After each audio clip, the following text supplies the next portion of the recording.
So hello Facebook, hello, hi, welcome to Tuesdays with Mish. This is a weekly series that I created. I'm Michelle, to just share my life and my thoughts on how to be happy. Today is actually setup day. I've got a big fair coming on tomorrow. It's an event. The event is in Singapore at the F1 Pit Building, and it's called All About Kids, and it's basically a fair that's all about kids. It has about over 50 vendors, so 50 people selling stuff for children. Basically, it's all about children, and there's going to be bouncy castle, face painting, all sorts of things.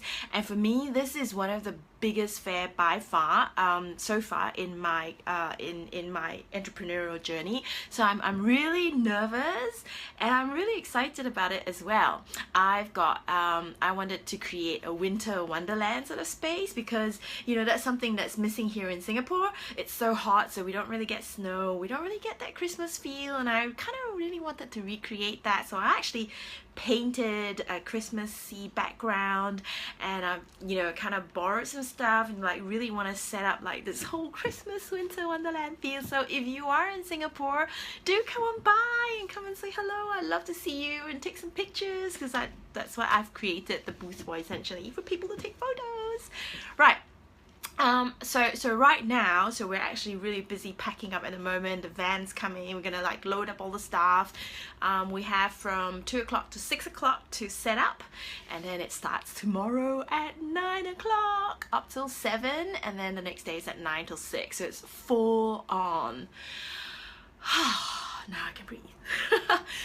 But what I'm talking about today is, I thought actually, apart from us being happy ourselves, it's also really important to create a happy environment around us, especially in our homes, and especially for us who are parents. For me as a parent, I really do think about how to create a happy childhood and memory for my children, and really consciously try to practice that every day in order to give them a happy memory of their home, because I believe a happy childhood creates a happy adult, and when they have something happy and a happy memory to go back to, especially when in their adulthood, when times are a bit more difficult, I think that really helps them with their confidence, and it helps them with the courage to go on to do what they actually really want to do in life.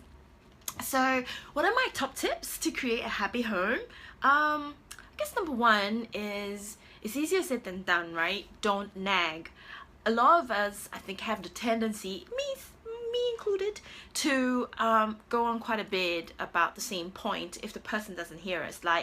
Pick up your cup, pick up that mug, can you pick up that mug, pick up that mug please, and you just keep why don't you ever do that, why don't you ever pick up that mug, why don't you ever bring that mug and clean it up, or we just keep harping on the same point.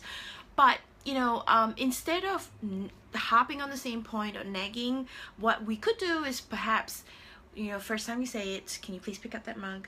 Second time, I would really appreciate if you could help me by bringing that mug to the kitchen, because it would save me a lot of time, or it would make me feel really happy, it would make me feel really good, and you explain the reason, right? Instead of just giving or telling the person over and the same thing over and over and over again, and the person just doesn't get it, because the person just thinks, God, this person is such a nag.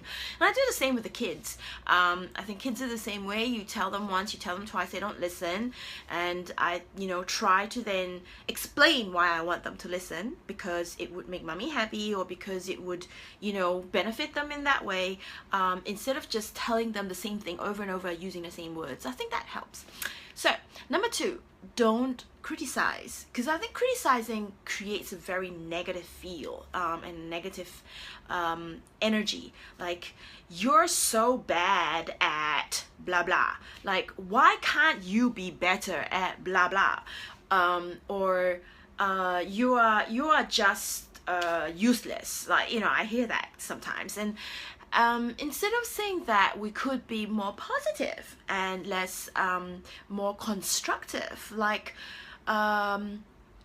you're, instead of saying you're so bad, like you could be better at doing this, or you could do it this way that would help in this other way. So just be more positive in the way we say it, rather than being negative, coming from a negative angle. I think that that helps generally when the person who's receiving it feel better about themselves and don't feel like, you know, they're being picked on, or like it's a thing that they cannot improve on. So when you're positive, then they feel that they're encouraged and supported, and therefore then, you know, it's a win-win situation, right?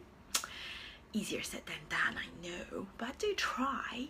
Third one, practice courtesy. I think it's really important to have courtesy, no matter their age, race, or whoever they are. It's really important to say please and thank you. I say please and thank you to my kids and say, please, can you pick up that toy and put it back into the toy box? Thank you. And by doing that, I notice now that they practice the same thing towards me and say, mommy, please, da da da, and they say thank you. Or when Mark makes dinner, because it's always his turn to make dinner on Saturday nights, we have pizza night normally, we say thank you for the meal. We say thank you, Mark, for making the dinner. It was really yummy, and he feels really good, and he feels really proud. So that's really nice to see as well. So that's one tip that I can share. Instead of, you know, saying please and thank you, instead of demanding, instead of telling them do it now, we could say, please, can you do that now? Thank you for doing that, or doing what I told you to do. Right. Last one, give sincere appreciation of, you know, whenever someone, especially the partner, like for me, my husband, or for you, your wife, or your husband, or your mom, or whoever you're living with in the house, have done something really nice and thoughtful. Like my husband, who has helped me a lot in wrapping all these things that I have for my business, all the coasters and everything. I do, you know, and by saying thank you, it does make him feel really good, and that he's contributed. So I think that's really important to always, it's a little thing that counts, right? It's the little things. It's not the big things, and it doesn't have to be a big bouquet of flowers. It could be a little card, could be a little text message. I write a note sometimes, say thank you for doing this last night, or I say to my children, you know, that was really nice what you did earlier for mommy, and mommy really appreciates it, thank you. And then they feel really loved. So so these are my tips, really. What do you think? What do you practice at home that you can share with us to create a happy home? I'd love to hear from you.